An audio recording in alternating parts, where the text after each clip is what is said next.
Hello guys, welcome to my YouTube channel Tech Talks by Gautam.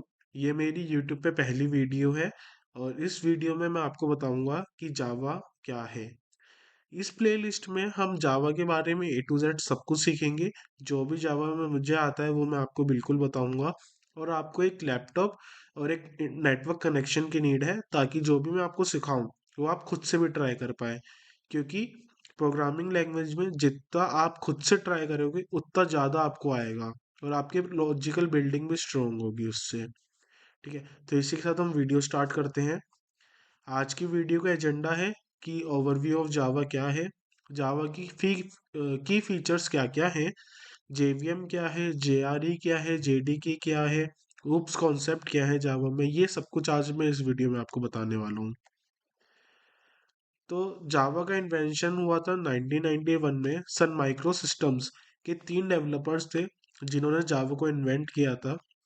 Oracle ने Sun micro systems से जावा को acquire कर लिया था 2010 के अंदर।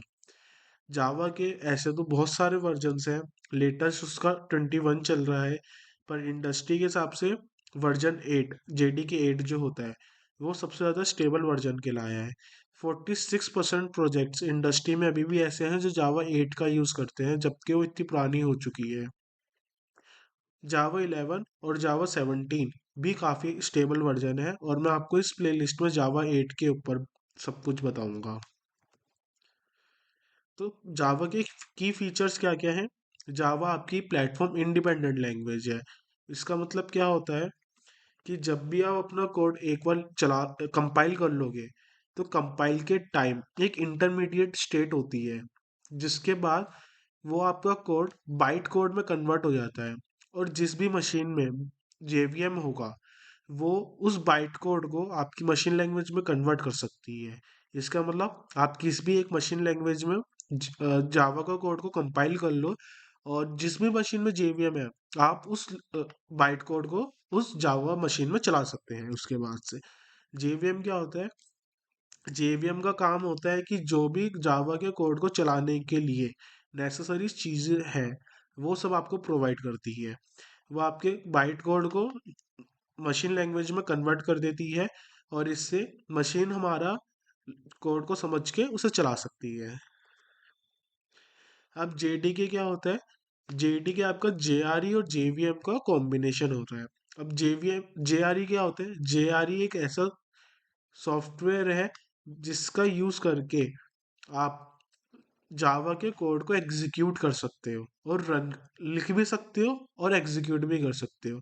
और जेवीएम क्या है, जिससे आप जावा के कोड को एग्जीक्यूट कर सकते हो बस।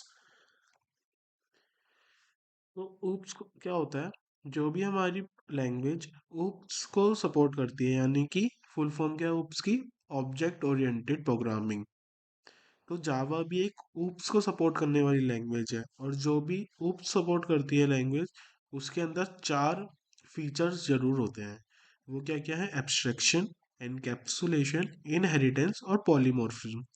अब एब्स्ट्रैक्शन क्या होता है, एब्स्ट्रैक्शन का मतलब बहुत आसान है। जैसे आपकी एक कार है, अब आप कार का बटन स्टार्ट करते हो की लगाने के बाद तो कार आपकी स्टार्ट होने लगती है। अब आपको ये तो नहीं पता ना कि अंदर इंजन कैसे काम कर रहा है। तो यही एब्स्ट्रैक्शन का मतलब होता है कि सिर्फ वही चीजें दिखाओ यूजर को जो यूजर के लिए जरूरी है, बाकी चीजों को उससे हाइड कर दो। ठीक है, इनकैप्सुलेशन का मतलब क्या होता है कि आपके एक कार है, जैसे कार का एग्जांपल लेते हैं इसमें भी, कार के अंदर आपका इंजन भी होता है, आपकी सीट्स भी होती हैं, इंजन के अंदर भी मतलब कार के अंदर काफी सारी चीजें होती हैं पर वो एक चीज से बाइंड होता है। वो क्या होती है, उसकी कार की बॉडी। ठीक है, अब कार की बॉडी के अंदर ही सब कुछ बाइंड है। वो एग्जांपल हो गया रहा एनकैप्सुलेशन का, कि एक चीज के अंदर ही सारी चीजों को डाल दो ताकि हम उसी एक चीज से सब चीजों को हम एक्सेस कर सकते हैं। अब जो भी मैंने कहा उसका मतलब क्या हुआ, जावा में क्लास होती है, क्लास के अंदर हम डिफाइन कर देते हैं जो भी हमारे वेरिएबल्स होते हैं यानी प्रॉपर्टीज होती हैं वो सब हम क्लास के अंदर डिफाइन कर देते हैं और उस क्लास को एक ऑब्जेक्ट बनाते हैं। ऑब्जेक्ट का यूज करके हम उस क्लास की जितनी प्रॉपर्टीज है उन सबको रीड कर पाते हैं, एक्सेस कर पाते हैं। ये एग्जांपल हो गया एनकैप्सुलेशन का मतलब। इनहेरिटेंस क्या होता है, अब आपकी कार है, कार क्या है, एक व्हीकल है, यानी सबसे ऊपर आ गया व्हीकल, व्हीकल आ गया कार, उसके बाद आ गया कार, इसका मतलब कार ने एक्सटेंड कर रखा है व्हीकल को, ठीक है। और अब कार की मल्टीपल टाइप्स की होती है, कुछ होती है सेडान, कुछ होती है एसयूवीज। तो एसयूवी ने एक्सटेंड कर रखा है कार को और कार ने एक्सटेंड कर रखा है व्हीकल को, यानी कि जो व्हीकल की प्रॉपर्टीज थी वो कार को मिल गई और कार की प्रॉपर्टीज एसयूवीज को मिल गई है, ठीक है। तो ये एग्जाम्पल हो गया इनहेरिटेंस का। पॉलीमॉर्फिज्म का मतलब क्या होता है कि एक ही जना एक ही मल्टीपल टाइम्स पे मल्टीपल रोल्स कर रहा है। जैसे कि आप एक ही टाइम पे हो सकता है किसी के भाई हो सकता है किसी के स्टूडेंट हो सकता है किसी के बेटे हो।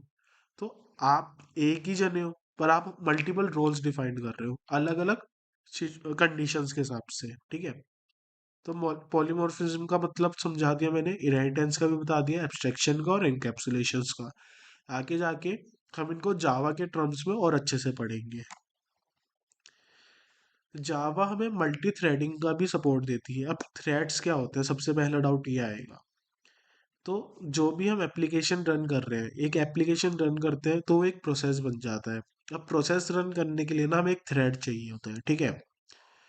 तो जो आप पढ़ते हो ना कि आई मतलब आप जब लैपटॉप लेने जाते हो तो आप क्या देखते हो कि i3 है, i5 है, i7 है, उसमें होता क्या है, उसके अंदर कोर्स होते हैं।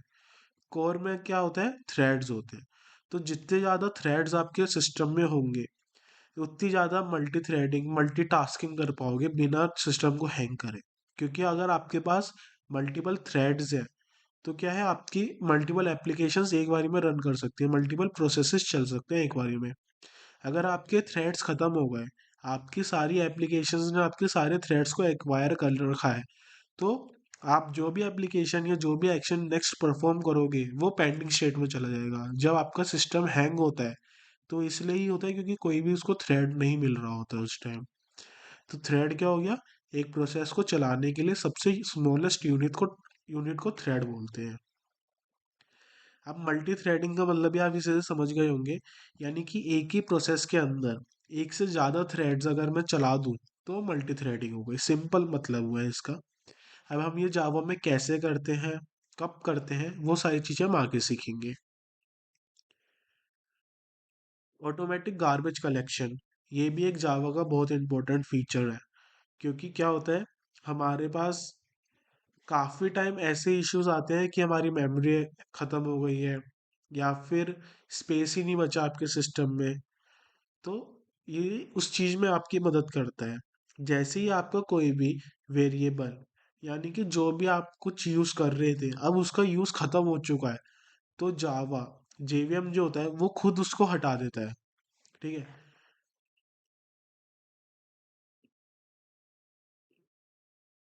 जो भी आपका वेरिएबल आप यूज कर रहे थे अब उसका खत्म हो गया यूसेज, तो उसको जावा अपने आप ही हटा देता है। और उससे क्या होता है, आपकी सिक्योरिटी बढ़ जाती है, आपकी मेमोरी लीक नहीं होती है, और भी काफी सारे यूज होते हैं इसके।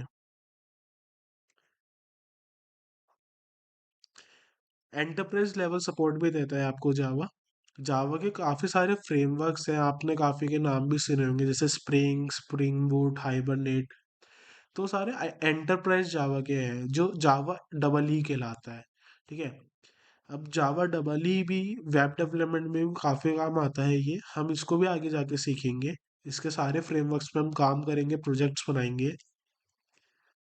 इसी के साथ पहली वीडियो मैं ख़त्म करता हूँ।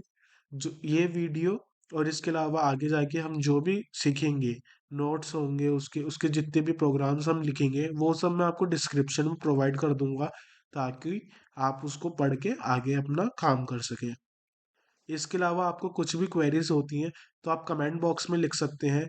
मैंने इंस्टा की आईडी भी अपनी डिस्क्रिप्शन में दे रखी है, आप वहाँ से भी मुझे डीएम कर सकते हैं। और मेल भी भेज सकते हैं मुझे मेरी मेल आईडी पे, ठीक है।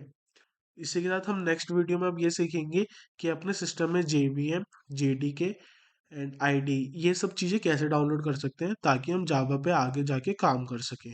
ठीक है, थैंक यू।